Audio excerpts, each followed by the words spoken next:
So hey there everybody, as always welcome to the channel and thanks for stopping by. So today I wanted to talk about how I got into the drone business. Number one, when I first started using drones, I was not getting into the drone business. I was looking for a camera that could fly. So when I learned about the original DJI drones, we did a lot of reading, a lot of learning, and I finally made the decision. It's been over a decade now, but we finally made a decision back with the original Phantom where you could mount a GoPro that we would get one. So if I wasn't getting into the drone business, even though I was getting a drone, what was I really looking to get out of a drone application? Quite simply, I was doing work for RV parks and resorts throughout the desert Southwest. We were photographing them, we were doing tours of the parks, we were showcasing these parks. And when I say resorts, these are much more expensive locations than your standard RV park. So some of these resorts had 700 to 1,000 units on their properties. So making a big map or taking a photograph from on high sounded really appealing to me. So that's when we started looking into drones. We finally made a purchase of a drone. I think it was 2014 or maybe the end of 2013 when we picked up the original Phantom. And I already had a GoPro that I was using for my client sites. So the idea was to get it up in the air to showcase the parks and resorts in a way that they've never been showcased unless someone came through with a helicopter, which can get kind of expensive and was kind of expensive back then. So after we purchased the drone, the DJI, we went out into the desert because that's what we were doing anyways. So we were somewhere out in the Anza Borrego area when we were first checking out the drone, assembling it, and just seeing what we could do with it. Now, I didn't have any plans to start using it on customer locations yet. So we were just still learning about the drone. And I think I put the cart before the horse. As we picked up the drone and then I learned about commercial drone flight. Now, this was before Part 107 when we picked this drone up. And as I learned more from the FAA, I realized I didn't want to go through the testing process that they had at the time. So in the end, the drone got a couple of flights in. That was it. A couple of photos taken with the GoPro. No, remember, back at that time, we didn't have iPhones to hook up to it, or that we didn't have a gimbal that was already set for it. We had no control over the camera. So, it was still kind of a trying thing if you wanted to do it at that time. In the end, I said, let's put the drone away, put it back in its box, and bad purchase. So there you go. Fast forward a couple of years, and I learned from a friend of mine about the Part 107 exam and what it means to do commercial work versus just recreational work. So after my friend told me about this, I began studying heavily to pass the Part 107. And I actually took the training over at Drone U. And within a couple of weeks, I was ready to take the test. And I scheduled myself an appointment. Luckily, we have training facilities here in Prescott, so I was able to go and take tests at one of those locations. And I did, in fact, pass the test on the first go round. So then I waited to get my certificate. Now, at that point, I said, all right, now we can start getting into the drone work that we wanted to do for RV parks and resorts. But something extra happened. So how'd you get in the drone business, Rich? Well, how'd you get into mapping and modeling, 3D presentations, 360 fly-throughs, all these things that we do now today? I started learning a little bit about those things while I was studying for the Part 107, and I was learning more online as well. And this was 2017. But by the time, after I took my test and I got my certificate, the cool little blue card, um, I had a heavy interest in what drones could do for mapping and modeling.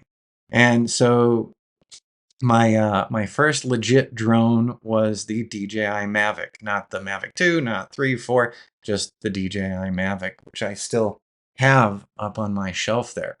Now, that drone, I had the opportunity to start learning about mapping and modeling, and making maps was actually an interest of mine back in 2002, back when I lived in New Hampshire. I was very interested in off-road mountain bike maps and the possibilities of building a map set for northern New Hampshire for cyclists. So that was something I was into. Never had the opportunity back then to be able to fly a drone to document some of these things. So this is where I started really getting interested in doing the drone construction work that you've seen here on this channel. And so we built into it. But when I first started using a drone, that we packed away very quickly, um, I wasn't getting into the drone business anyways. I was still doing the same work for my clients. Now, in 2017, once we were good and we were okay for commercial flight, then we were allowed to do some of that work for our clients, and they're pretty happy with it. So, what's the whole point of this? Why am I talking to you about, how do I get into the drone business? Well, I've seen a lot of videos on YouTube over the past couple months about getting into the drone business and some of the mistakes people make because they go out and they just buy something, and now I've got the drone, so now I can do all these other things. And that's not the case. You need software, you need hardware for your office, you need to be able to process these things. You'll probably have to sign up to some different sites for yearly subscriptions for tools that you want to use. You'll probably be learning about doing videos. You'll probably be learning about still imagery. Because in the end, these drones, while they can do all these things for us, they are a flying camera.